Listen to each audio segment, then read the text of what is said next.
So ang tanong mga bro, meron na nga bang lasa ang tilapia dito sa lawa ng Laguna Lake? Sa mga hindi po nakakaalam, nung tinatawag namin lasa dito, pangkaraniwan yung nangyayari pagka panahon na papasok na ang habagat. Bro, nakaisa na tayo. Oops. Nakaisa na tayo mga bro. Napakataba, grabe. Woo! 1-0. May lasa na tilapia na sinasabi nila, pero wala kaming pake. Dahil kakainin namin yan mga bro, iuulam namin yan. Mga rich kid lang kasi ang may sabi nun.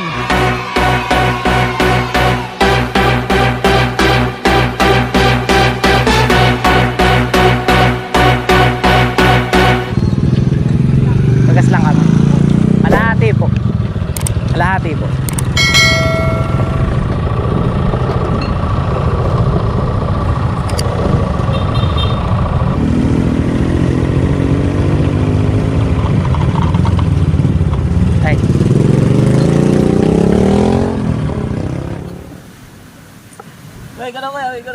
Nagtitiktokan yata kayo. Hindi mo napapanood yun. Hindi ko napapanood. Ano ba yun? Sigat na sigat ngayon yun. Yung asuka. Yung asuka, yung asuka, ano. Yung asuka. Anong ginagawa? Anong tugtog? Ganyan ka naman. Parang na naman. Pati nga, papanood nga mo na. Ganyan ka naman. Ganyan ka naman. Walang dyan mga views nyo. Oo, tapos ganyan ka. Patigpak milyon. Sa kabila naman. Ha? Ayan, ganyan. Ilang pes? Dalawa. Sige. Ano sa'yo? Init mga bro. Yon, good afternoon sa inyong lahat mga bro. Kasama natin si Kagawad. Kagawad, isang kaway naman. Anong ginagawa natin kanina? Atoka. Atoka. Atoka. Ayan. Saka si Jensen mga bro. Nag-tiktok lang kami saglit. TikTok ba yun? TikTok. Ayan, nag-tiktok lang kami kanina. So yun. Nakabalik na ulit tayo sa ating pagpipishing mga bro. Madalas na naman tayong mag-upload sa ating YouTube channel. So pasensya na talaga kayo. Medyo matagal tayo nawala. So ngayon bumabalik na naman tayo. Ganyan talaga pag busy mga bro. Siyempre unahin natin yung trabaho natin sa bahay. Di ba? Kaya ngayon fishing na ulit tayo. Wala na tayo masyadong trabaho. So ayan, nara si Isaac tsaka si Leti. Nakita ulit natin. So narito tayo sa Barangay Nabotas, Amihanan. Ayan, sa may tinatawag nilang Gatawan. Sa pinakang huling bahay mga bro. Ano ba yung ginawa natin kanina? Yun pala yung mga bro. Na. Labot ko natin sa talipin. Ganun pala yun. Abangan nyo talipin. Paano ikaw? Dapat meron ka rin. Ha? Dapat meron ka rin. Oo na. Ikaw una. Sula na sa atin pa yung nakaubantay ko. Dali na sa kapkatan. Sa kapkat mo dali. Yeah mga bro, habang nagse-set up tayo, meron ako nabasa na comment sa ating Facebook page. So sabi niya, bro, i-vlog mo naman, sabihin mo rin sa mga subscriber natin na meron ng lasa ang tilapia. So ang tanong mga bro, meron na nga bang lasa ang tilapia dito sa lawa ng Laguna Lake? Ang sagot mga bro ay meron na po. Lasang tilapia. Diba bro, joke lang.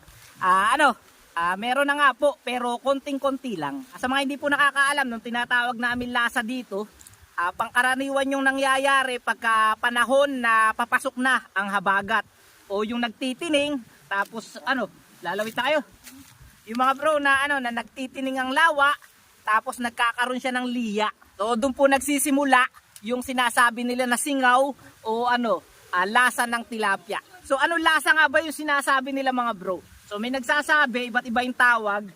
So meron nagsasabi lasang lasang burak, lasang gilik. Yung iba naman dito sa isla, so ang tawag naman mga bro, lasang damo. So sabi nila. So hindi ko kasi alam kung parehas talaga ng lasa ang damo at saka yun kasi hindi naman tayo kumakain ng damo. Pero nakasanayan dito na tinatawag yun mga bro na lasang damo. So pagka ganun mga bro, nangyayari yung ganun, so ang presyo ng tilapia sa merkado ay talagang bumababa dahil marami sa mga tao, lalong-lalo na dyan sa may kabayanan, ang hindi kumakain ng tilapia na may lasa na sinasabi nilang lasang damo o lasang gilik. Pero kami dito sa isla mga bro, kumakain kami kahit may lasa pa yung tinatawag nilang lasang damo. Dahil hindi naman kami rich kid. So kailangan kumain pa rin kami ng tilapia kahit merong lasang tinatawag nilang gilik. para lang yun mga bro sa mga ano, sa mga rich kid, di ba? So yun nga mga bro, pagka ganitong panahon, gaya na sabi ko, umiigi ang tilapia sa Pante at sa iba't ibang palakaya dito sa lawa ng Laguna Lake. Yun nga lang, bumababa yung presyo ng ano, ng isda. Dahil nga yun sa nagkakaroon siya ng lasa. Pero yan naman mga bro, hindi naman nagtatagal yan. Siguro mga 1 month, ganyan. So hindi yan lumalampas ng mga 2 buwan. Pagpasok ng habagat, magiging normal na uli yung ano, yung digestion ng mga ano, ng mga tilapia hanggang sa mawala na yung sinasabi nila na lasa ng tilapia. So ganun po mga bro. Salamat sa nag-comment do sa ating ano, sa ating Facebook page, no. Maraming salamat. At naipaliwanag natin kung ano nga ba yung lasang sinasabi nila sa tilapia. So yan, manghuli na tayo ng tilapia mga bro. So si Jensen tsaka si Kagawad, lumawit na. So tayo lalawit na rin. Wow, Leti ay may pamiwas na. Leti! Bra. Oh, shoutout po. Ayan, shoutout kina kuya. Yan mga bro, lawit na tayo. So yan, kasama ulit natin si Isako. Yung binigyan natin ng floater no nakaraan. Ayan, yung floater niya mga bro.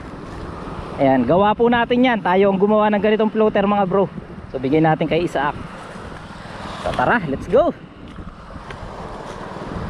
So yan, nakita rin natin si Leti. Ayun no, nasa ano, hubad baro.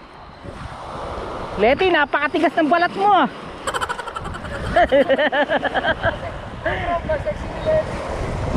Hindi namin kaya yung ganyan. Parang kalabaw pala ang balat mo.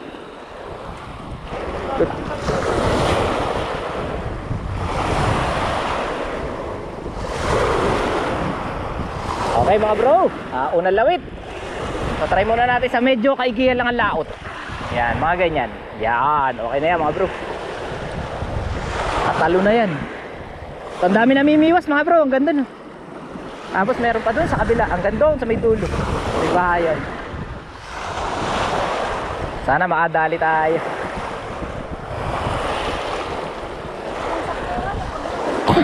Nasaan sa'yo? Ayun. Ganda tumayuan. Basta gawa ako. Quality.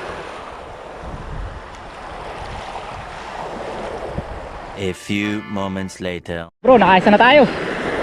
Oops. Nakaisa na tayo mga bro. Laki mga bro. Woo! Mamaw. Ang taba. Napakalaki mga bro. Napakalaki. Napakataba. Isa na tayo. Ito, may lasa ang tilapia mga bro. Nakaisa na tayo mga bro. Kakadating pa lang natin. Ayan mga bro, napakataba, grabe. Woo! 1-0. May lasa na tilapia na sinasabi nila, pero wala kaming pake dahil kakainin namin yan mga bro. Iuulam namin yan. Mga rich kid lang kasi ang may sabi nun. Ha? Oo. Ayan mga bro, kakadating pa lang natin, nakadali agad tayo ng mamaw. Buena mano.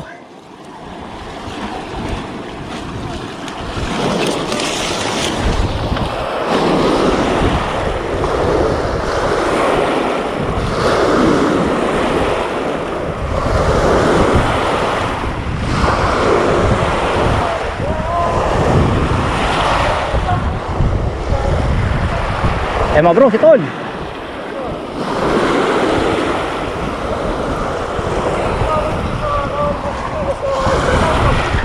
So mga bro, ayan, dito natin nahuli oh. So siguro mga ano, mga 1 metro mahigit, ayan, 1 tao. Ay mga bro, mga 5 feet, ganyan.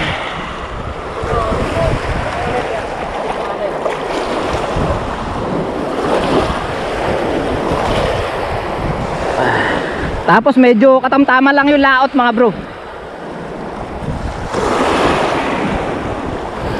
Ayan kay Tol. Naku Tol. Naku Kagawad, sayang.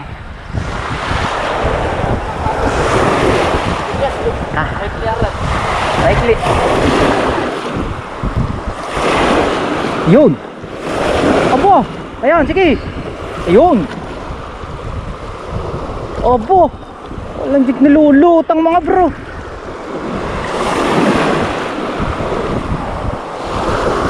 Ayan, ayan. Mahaba kasi yung painin. Ayan. Panayang hayan ko lang. Ayaw idiretso na lubog.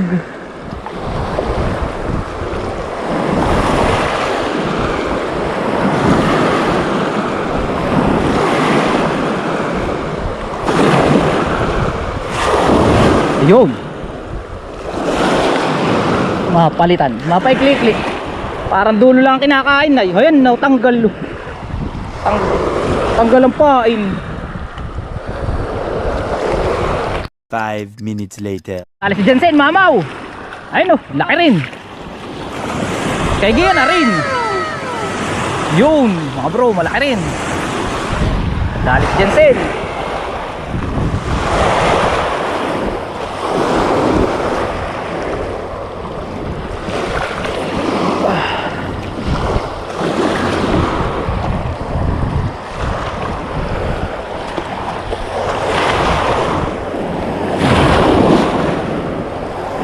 Yan mga bro, mapapansin nyo, sobrang lakas na ng hangin at alon. Grabe. So pagka ganyan mga bro, na sobrang lakas ng hangin, talagang bihira na rin yung kumikibit eh. So kanina pagdating natin mga bro, sakto-sakto lang eh. Kaya nakahuli agad tayo ngayon, dumalang na ang kibit mga bro. Bihira na kumakagat. May kumagat man, di natin mahuli. Mas maganda talaga yung ano mga bro eh, yung sakto-sakto lang yung lakas ng hangin. Huwag ganyan sobra. Hindi na tayo makahuli.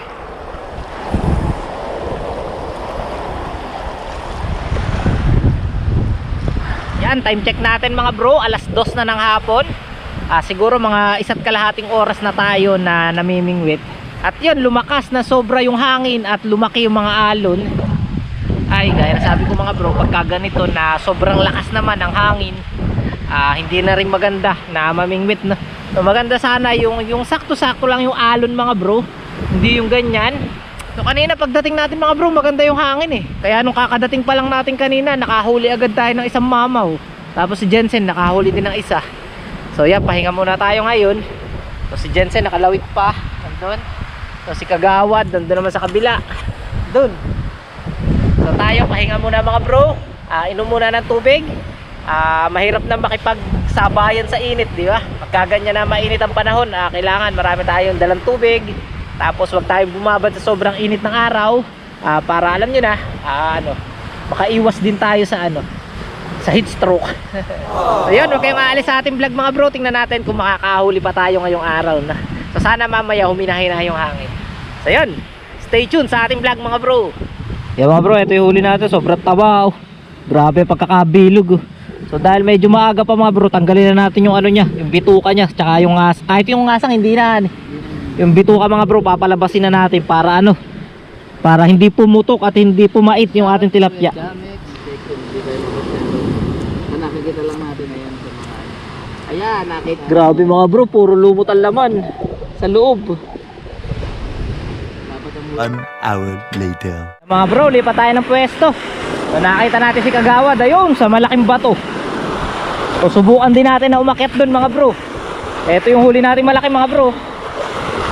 Tinanggalan na natin ng bituka. Dahil baka pumutok pa yung bituka, pumait yung ating yung ating tilapia. Iwan muna natin dito mga bro. Ayan, dyan muna siya. Akyat din tayo. Pa muna tayo lumot.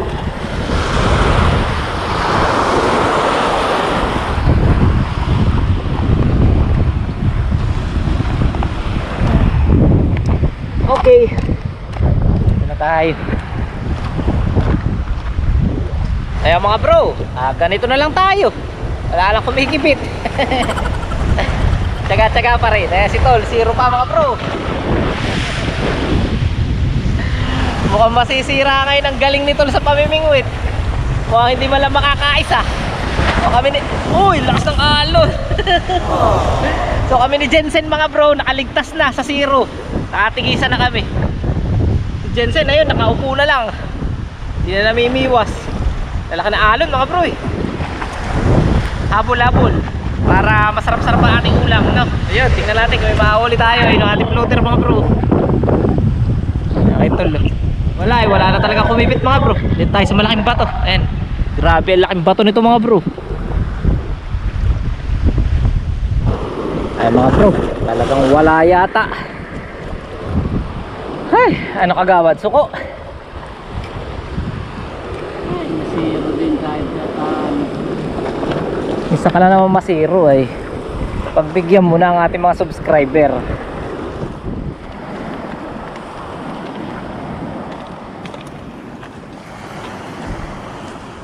Malulungkot ang mga beshi ko. Yan. Wala. So si Kagawad na zero ngayon. So kami pinagbigyan. Nakatigay sa mga bro, mamaw din eh. Mamaw. So yun, uwi na tayo. At ano, lutuin natin itong tilapia na huli natin. So tingnan natin kung merong lasang, sinasabi nila, lasang damo. Pero kahit may lasa pa yan, ulam sa amin yan mga bro. Mga bro, siguro hanggang dito na lang muna yung vlog na to. At maraming salamat sa inyo sa pagsama sa atin. Hindi na kasama sa atin yung panahon sa ating pagbabalik, no? Huwag nyo kalimutan mag-subscribe, i-like ang ating mga video. At syempre mga bro, ay mag-subscribe kayo sa ating channel. So maraming salamat sa inyong lahat. At shoutout sa inyong lahat mga bro.